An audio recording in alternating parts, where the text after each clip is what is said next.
there's a trend towards short-term moves and towards localization because of the cost issue. Right?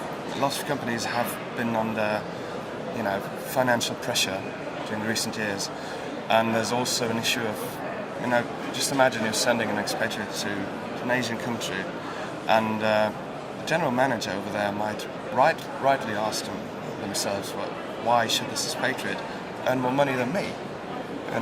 So there's a trend towards localization, which means expatriates get local contracts, but with some plus benefits that are then reduced after a while. One of the main reasons, probably the main reason for failed assignments is an unhappy family or an unhappy spouse.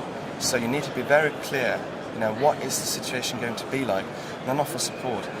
For instance, with intercultural training, with preparing them for life in that country. You have to make very, very sure both are happy to live there. Otherwise, the risk of failing is very high.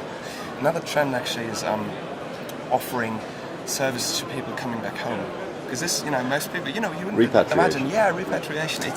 It can be challenging, and there's a statistic saying that more than 60% of returning expatriates leave their company within the first 4 years after their return.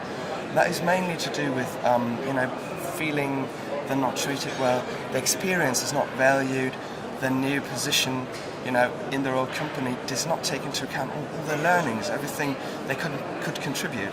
And we're trying to help there as well. This is probably the strongest increase in a single service we've had. Yeah. On the one hand, you have this pressure on costing, which makes it the sensible approach.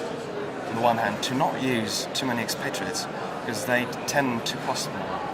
But then on the other hand, of course, you could get an international person and give them a localized contract.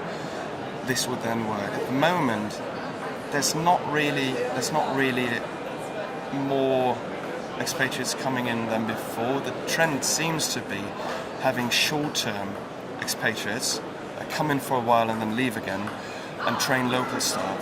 Well, at the moment, what we really see is as I said, the trend to short-term assignments, which makes different services become more important. Business visa, short-term accommodation, making sure they get in and out smoothly because there's less time for everything, and so therefore there's also an increase in intercultural training because they don't have time to get used to the culture and they have to be effective from very early on. So that's definitely a trend, yeah.